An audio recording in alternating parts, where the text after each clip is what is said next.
Gold trusted gold buyers తాకట్టులో ఉన్న బంగారాన్ని విడిపించి ఈ రోజు ఉన్న మార్కెట్ ధరకే కొనబడును. మరిన్ని వివరాలకు సంప్రదించండి 7771077720. ఈ అన్నదాన సత్రం ఏర్పాటు ఓపెనింగ్ శంకుస్థాపన ప్రారంభోత్సవం చేయడం జరిగింది. మరి ఈ యొక్క ప్రసాద్ స్కీమ్ కింద చేసిన ఈ యొక్క అన్నదాన సత్రం కేంద్ర ప్రభుత్వం నుంచి నిధుల నుంచే ఏర్పాటు చేయడం జరిగింది. ఈ రాష్ట్ర ప్రభుత్వం నుంచి ఎలాంటి ఒక్క పైసా ఇవ్వలేదు. సొమ్మొక్కడిది సోకొక్కడిది అనే విధంగా ఈ రాష్ట్ర ప్రభుత్వం వ్యవహరిస్తుంది. ఈరోజు కేంద్ర ప్రభుత్వం వచ్చే నిధులతోన ఏర్పాటు చేసిన ఈ అన్నదాన సత్రాన్ని ఈ రాష్ట్ర ప్రభుత్వం యొక్క మంత్రులు ఈరోజు ప్రారంభోత్సవం చేయడం జరిగింది.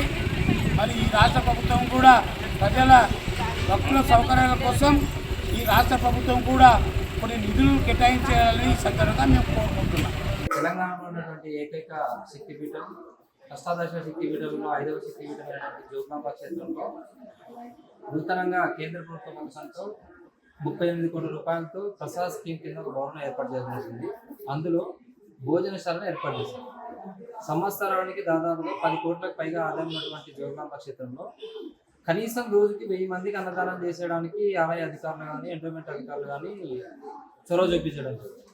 ఈరోజు శ్రావణ మాసం శుక్రవారం రోజున కేవలం 150 మందికి మాత్రం భోజనం పెడితే ఇంకా దగ్గర 300 నుంచి 400 మంది భక్తులు మహిళలే, కేవలం మహిళలందరూ అన్నం కోసం ఒక గంట నుంచి వెయిట్ చేస్తున్నారు.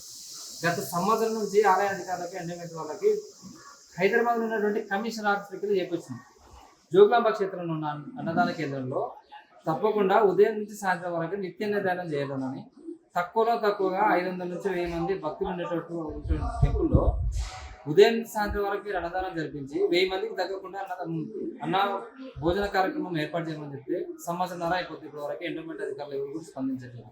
ఈరోజు శ్రావణ మాసంలో శుక్రవారం స్టార్ట్ అయిపోయింది. దేవాలయం పక్కన ఉన్నటువంటి భోజనశాలని Prasad scheme central government Narendra Modi గారి ప్రభుత్వం చొరవతో ఇక్కడ ప్రారంభించడం జరిగింది. కనీసం ఇక్కడ ప్రారంభించిన తర్వాత ఉన్నటువంటి సిట్టింగ్ కెపాసిటీ 100 మందికి పెట్టి 400 మంది సిట్టింగ్ కెపాసిటీ ఉన్నటువంటి ఆలయాన్ని కేవలం 100 మంది సిట్టింగ్ కెపాసిటీ పెట్టి ఆ 100 మంది సిట్టింగ్ కెపాసిటీలో కూడా 12:30కి అమ్మవారి హారతి జరిగితే 12:30కి భోజనం స్టార్ట్ అయిపోతే 1:30 కల్లా మొత్తం అన్నదానం అయిపోతుంది. అన్నదానం అయిపోయిన తర్వాత భక్తులందరూ ఇలా వెయిట్ చేసుకుంటూ కూర్చుంటారు. 12:30కి అన్నదానం స్టార్ట్ అవుతుంది. 1 గంట కల్లా అన్నం అయిపోతుంది.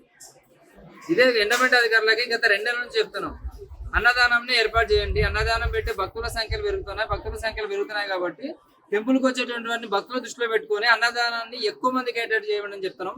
కానీ ఎన్నిసార్లు చెప్పినా ఎండోమెంట్ అధికారులు వినడం లేదు. 500 మంది 600 మంది వచ్చే గుడికి కేవలం 150 మందికి పెట్టి ఒక గంటలో అన్నదానం స్టార్ట్ చేస్తున్నారు, అన్నదానం అయిపోగొట్టేస్తారు.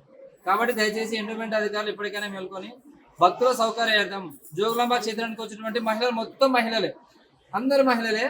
శుక్రవారం రోజు టెంపుల్కి వచ్చిన వాళ్ళకి, మంగళవారం రోజు టెంపుల్కి వచ్చిన వాళ్ళకి కనీసం అన్నం పెట్టేంత స్థితిలో కూడా దేవులం లేకపోవడం అంటే దౌర్భాగ్యమైన పరిస్థితి కేవలం జోగులాంబ క్షేత్రంలో వస్తుంది. ఇది ఇక్కడ ఉన్నటువంటి ఎండోమెంట్ అధికారుల నిర్లక్ష్యం.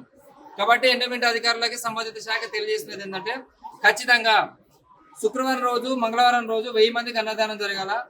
మామూలు రోజులలో 500 నుంచి 600 మందికి అన్నదానం జరగాల. అది కూడా అన్నదానము 12:30కి స్టార్ట్ చేసి 1:30కి అయిపోయేటట్టు కాకుండా ఉదయం నుంచి స్టార్ట్ చేసి సాయంత్రం హారతి అయిపోయేంత వరకు వీలైనంత మందికి ఎక్కువ మందికి అన్నదానం పెట్టేలాగా చర్యలు తీసుకోవాలని కోరుతూ, లేని పక్షంలో భారతీయ జనతా పార్టీ హిందూ సంఘాలతో అందరం ఏకమై రాష్ట్రంలో ఉన్నటువంటి కమిషనర్ కార్యాలయాన్ని ముట్టడిస్తామని ఈ సందర్భంగా దేవాలయ శాఖను ఎండోమెంట్ అధికారులు హెచ్చరిస్తున్నాం. తెలుగులో న్యూస్ కి ఫాస్టెస్ట్ యాప్ ఇప్పుడు టోటలీ న్యూ అవతార్లో జస్ట్ 5 seconds లో కంప్లీట్ న్యూస్.